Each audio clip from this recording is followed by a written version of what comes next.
Hello friends. कहते हैं कि इंसान की कुछ क्वालिटीज उसका पूरा जीवन बदलने की ताकत रखती है।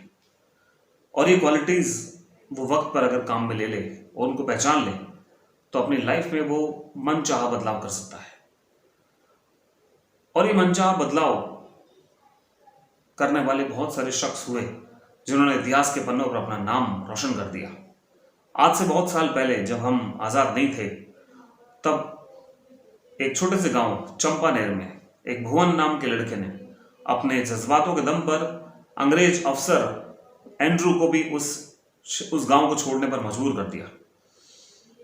अक्सर उस गांव में जो अंग्रेज अफसर आया करते थे वो उन पर राज करते थे और उनसे लगान लिया करते थे। अब की बार भी एक अंग्रेज अफसर वहां आया जिसका नाम था एंड्रू रुजेल।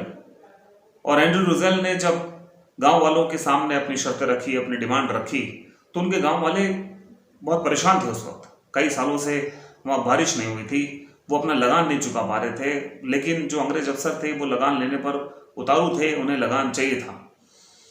ऐसी स्थिति में क्या करें?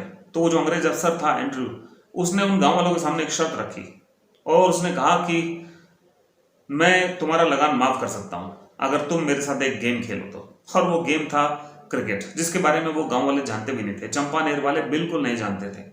लेकिन एंड्रू ने उनके सामने अपनी शर्त रखी कि अगर तुम मेरे साथ क्रिकेट मैच खेलते हो और अगर उस मैच में जीत जाते हो तो मैं तुम्हारा 1 साल का लगान माफ कर दूंगा।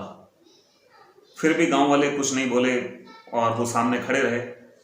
उसने उस शर्त को दुगना कर दिया कि अगर आप इस गेम में जीत जाते हो तो मैं आपका 2 साल का लगान माफ कर दूंगा। उसके बाद भी कुछ नहीं हुआ, कोई कुछ नहीं बोला। लेकिन जब उसने बोला कि मैं अगर इस मैच में तुम लोग जीत जाते हो तो मैं तुम्हारा 3 साल का लगान माफ कर दूंगा, वो भी आसपास के गांव का।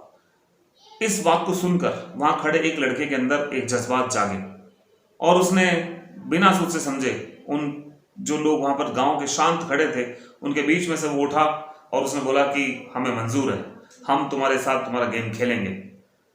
तब एंड्रू ने ये बात सुनकर उसे अंदर से खुशी हुई कि अब मजा आएगा और ये लोग गेम खेल नहीं पाएंगे और ये लोग हार जाएंगे और मुझे तिगना लगान देंगे, क्योंकि शर्त ये थी कि अगर हार जाओगे तो 3 गुना लगान देना पड़ेगा और अगर जीत जाओगे तो हम तुम्हारा 3 साल का लगान माफ कर देगा। अब ये शर्त मानने के बाद भुवन उसने बोल तो दिया और उसके बोलने के बाद वो गांव में लौट भी गए।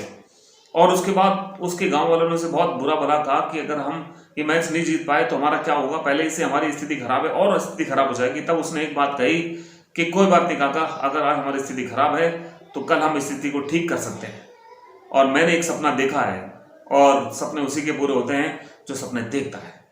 और उसने उन क्वालिटीज को अनजाने में इस्तेमाल किया और वो जीत गया। जी हाँ दोस्तों, ये सच है कि अगर वो क्वालिटीज अगर हमें पता चल जाए तो हम भी जीत सकते हैं। जबकि वो लड़का उस जमाने में उन चीजों को जानता भी नहीं था कि वो क्वालिटीज क्या होती है, उनको कैसे अडॉप्ट करना है। लेकिन उसके अंदर एक जज्बात था और वो सिर्फ एक था कि उसने अब सपना देख लिया था कि उसे अपने आसपास के गांव का 3 साल का लगान माफ करवाना था।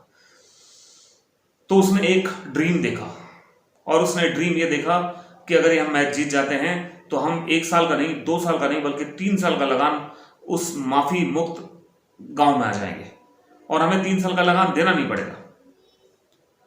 और उसके बाद उसने उस ड्रीम को अपनी डिजायर बना लिया। अब वो अकेला अभी संघर्ष कर रहा था और उसने अपने ड्रीम को देखा और उसे पूरा करने के लिए तीव्र इच्छा अपने सामने और लोगों के सामने जाहिर कर दी कि अब हमें मैच जीतना है चाहे कुछ भी हो जाए। उसने अपने गांव वालों को भी समझाया और उनको बताया कि मैच कोई बहुत बड़ा मैच नहीं है, अगर हम इससे सीखें तो हम इसको जीत सकते हैं। उसने अपने इस ड्रीम को अपनी डिजायर में तब्दील कर दिया। डिजायर का मतलब अब वो ड्रीम उसके लिए पूरा करना उसके लिए बेहद जरूरी हो गया। और फिर धीरे धीरे उसने इस डिजायर को डिजाइन करना स्टार्ट कर दिया। डिजाइन का मतलब है कि उसकी रूपरेखा बनाना स्टार्ट कर दी कि ये ड्रीम कैसे पूरा हो सकता है। डिजाइन करने के लिए उसने क्रिकेट मैच के लिए सबसे पहले एक बैट और एक बॉल बना लिया लकड़ी का और वो उनके सामने खेलने लगा। और जब वो खेलने लगा तो गांव वाले देखकर आश्चर्यचकित उसे देखते रहे कि ये तो शुरू भी हो गया, ये तो खेलने भी लगा है। और धीरे धीरे करते करते करते करते करते उसने गांव वालों को भी डायरेक्शन देना स्टार्ट कर दिया कि गेम ऐसे खेला जा सकता है। पहले 2 जने खेल रहे थे, फिर तीसरा भी आता है, फिर चौथा भी आता है, फिर कुछ लोग और आते हैं और वो बोलते हैं हम भी खेलेंगे। और उसने अपने ड्रीम को डिजायर में तब्दील करके जब उसकी डिजाइन करना स्टार्ट किया तो उसने अपने गांव वालों को डायरेक्शन देना स्टार्ट कर दिया। इस परिप्रेक्ष्य में बहुत सारे गांव वाले उसके दुश्मन बन गए और वो उसको पीटने के लिए वहां गांव में आए। लेकिन जब उसने उनकी बात सुनी तो सब लोग उसकी बात समझने लगे। धीरे धीरे उसको लगा कि इसका साथ दिया जाए तो ज्यादा बेहतर है, और उसने अपने उस डेडिकेशन से, अपने डायरेक्शन से उस गेम में सबको मगन कर दिया, सबको सिखाना स्टार्ट कर दिया। और धीरे धीरे सब लोग अब सीखने लगे कि गेम कैसे खेला जाता है, और उन्होंने बड़े डिटर्मिनेशन के साथ उस गेम को सीखना स्टार्ट कर दिया। अब उनके लिए वो सिर्फ मैच नहीं था, वो मैच उनके लिए अब जिंदगी बन चुका था। वो मैच जीतना उनके लिए अब एक जज्बा था, उनके लिए बेहद जरूरी था। और जब वो ड्रीम डिजायर में तब्दील हुआ, जब उनकी डिजाइन बना, तब उसके डायरेक्शन में सबने बड़े डेडिकेशन के साथ, डिटर्मिनेशन के साथ काम करना स्टार्ट किया। लेकिन यहाँ एक चीज की और जरूरत थी कि उस मैच को देखकर उसको सीखना भी था कि कैसे रन बनाए जाते हैं, कैसे भागा जाता है, कैसे फील्डिंग की जाती है। बहुत सारी चीजें थी इसको सीखने की थी, और उन्होंने सबने मिलकर डिसिप्लिन के साथ उन चीजों को सीखना शुरू कर दिया। बहुत सारे मन मुटाव होने के बावजूद भी वो सारे गांव वाले एक साथ थे। अब उनकी एक टीम बन चुकी थी, और वो बहुत स्ट्रांग टीम बन चुकी थी। और उस डिटर्मिनेशन के साथ जब उन्होंने उस मैच को डिसिप्लिन के साथ सीखना स्टार्ट किया, तो वो उस डिसिप्लिन के साथ खेलते खेलते सीख गए, और उस मैच में उनको जीत हासिल हुई। आखिरी में उन सबकी जीत होती है, और उन्होंने अपने डिटर्मिनेशन से, अपने डेडिकेशन से, अपने डिसिप्लिन से उस ड्रीम को पूरा किया जिसके लिए उन्होंने वो पहले दिन सिर्फ एक लड़की की आंखों में था, वो धीरे धीरे सबकी आंखों में आ गया, और वो मैच जीत गए। और मैच जीते ही वो सब लोग डेवलपमेंट की ओर अग्रसर हो गए। यानी कि अब उनका गांव में अब 3 साल का लगान माफ हो चुका था, वो 3 साल के लिए फ्री थे, और वो कुछ भी कर सकते थे।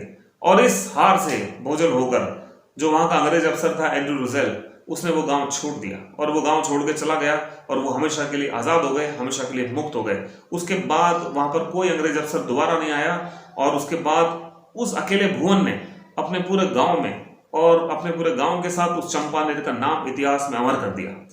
यानी कि उन्होंने उस चीज को फॉलो किया जो जीत के लिए बहुत जरूरी थी। दोस्तों, अगर ये चीज हम भी फॉलो कर लें तो हम भी जीत सकते हैं। यानी कि अगर हम कोई ड्रीम देखें तो उस ड्रीम को सबसे पहले डिजायर बनाना होगा, यानी कि आपकी तीव्र इच्छा बनाना होगा। यानी कि आपको वो अपने अंदर से एक इच्छा पैदा करनी होगी कि मुझे जीतना है, मुझे ये सपना पूरा करना है। और फिर उसके लिए आपको डिजाइन करना पड़ेगा, जो आप करना चाहते हैं वो किस तरह से और कैसे किया जा सकता है। क्या उसके लिए कुछ सीखना पड़ेगा, क्या उसके लिए कुछ करना पड़ेगा, या क्या उसके लिए एक्टिविटी करनी पड़ेगी जो मुझे डिजाइन करनी है। और डिजाइन करने के बाद अपने आप को उस डायरेक्शन में लेके जाना होगा जहां पे वो आपका सपना पूरा हो सकता है, जहां पर आपको वो जीत मिल सकती है। और फिर उस डायरेक्शन में बड़े डिटर्मिनेशन के साथ और डेडिकेशन के साथ काम करना होगा, बिना थके, बिना हारे, बिना नेगेटिव हुए, बिना नेगेटिव सोचे हुए, अपनी जीत का जज्बा अपने अंदर जगाए हुए उस डेडिकेशन के साथ उसमें लगना होगा, पूरी तरह से उसके अंदर सीखना होगा। सीखने के लिए डिसिप्लिन जिंदगी का सबसे बड़ा रूल है। जो डिसिप्लिन में रह सकता है वो जिंदगी में सब कुछ कर सकता है, और जो ये सब कुछ कर सकता है उसका डेवलपमेंट होना निश्चित है, उसका विकास निश्चित है। अगर आप और हम जीतना चाहते हैं तो हमें भी इन मोटिव 8D का पूरी तरह से पालन करना होगा, ताकि हम और आप भी जीत सके दोस्तों। Right, thank you. सच्ची हंसी से हंसते रहिए, मुस्कुराते रहिए। मैं राकेश शीतलानी आपको हार्दिक शुभकामनाएं देता हूं। धन्यवाद।